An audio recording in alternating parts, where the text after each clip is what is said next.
Hello everyone, and welcome back to our channel.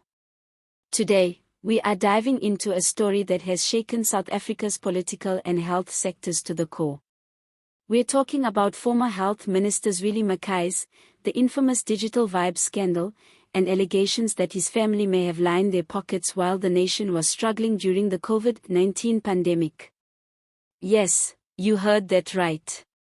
While hospitals were running out of oxygen, beds, and even basic protective equipment, allegations suggest that millions of rands meant to safeguard lives may have been diverted for private gain.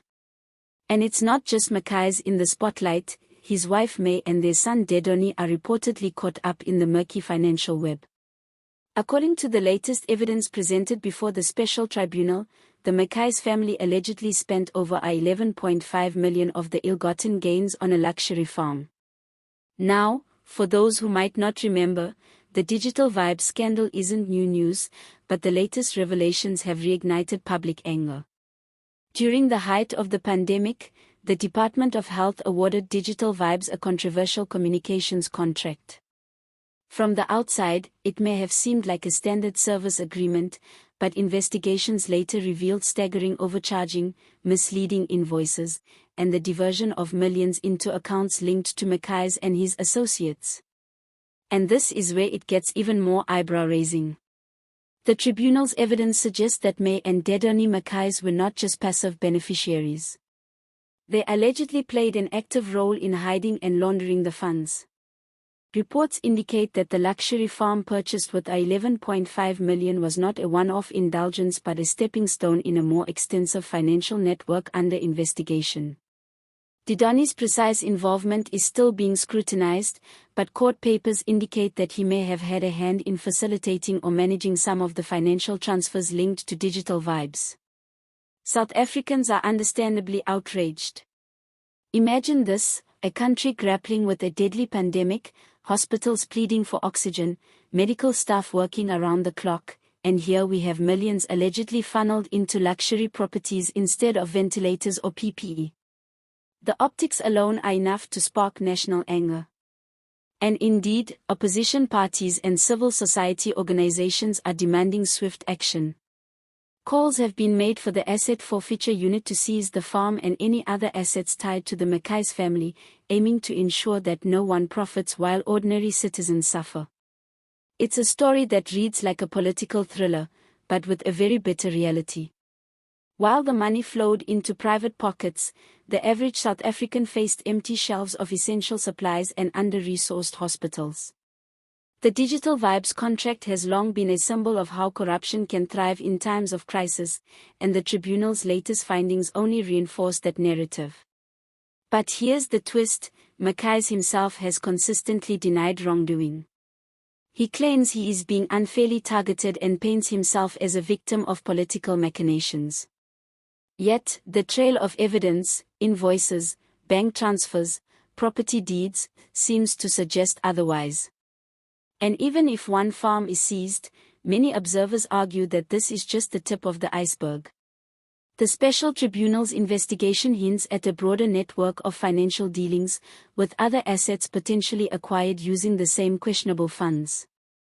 This case has captured national attention not just because of the scale of the alleged corruption, but because it touches on something deeply personal for all South Africans: public trust. When leaders entrusted with the nation's health are accused of siphoning funds, it undermines confidence in government institutions. People start asking difficult questions: how can we trust contracts? How can we ensure that public funds are truly used for public good? And more importantly, what message does this send to future public servants? And while the courtroom drama unfolds, the story has a human element too. Families torn between personal loyalty and legal responsibility, a nation watching anxiously, and journalists digging tirelessly for answers.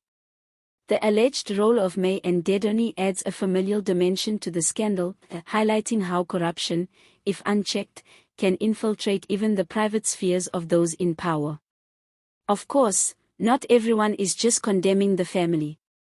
Some commentators have taken a more satirical angle, joking about how farming suddenly became a lucrative investment strategy in the middle of a pandemic.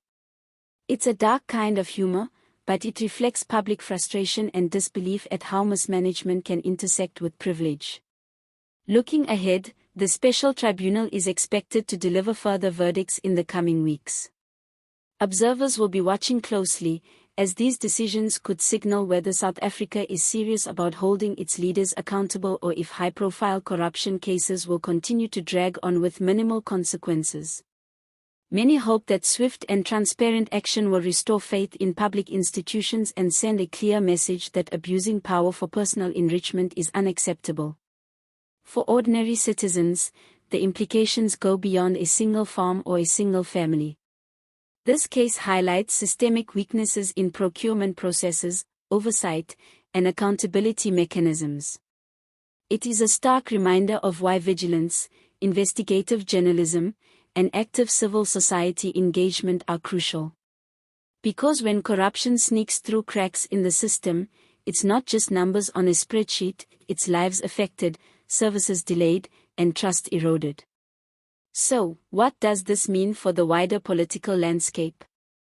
It's simple: the digital vibes saga has become emblematic of broader frustrations with governance in South Africa. Political opponents are using the case to underscore the dangers of unchecked power, while citizens are increasingly demanding transparency and tangible action. And if the tribunal's decisions are anything to go by, we might be witnessing the beginning of a more determined crackdown on corruption, or at least, a high-profile spectacle that reminds leaders that their actions are under constant scrutiny. And there you have it, folks. The digital vibes scandal is far from over, and the Mkhize family remains at the center of a controversy that blends political intrigue, alleged corruption, and public outrage. Whether justice will prevail or whether this becomes another cautionary tale of mismanagement and delayed accountability remains to be seen. If you followed this story closely or have thoughts on how South Africa can prevent such scandals in the future, we want to hear from you. Drop your opinions in the comments below, hit the like button if you found this breakdown insightful, and don't forget to subscribe for more in-depth political news and analysis from around South Africa.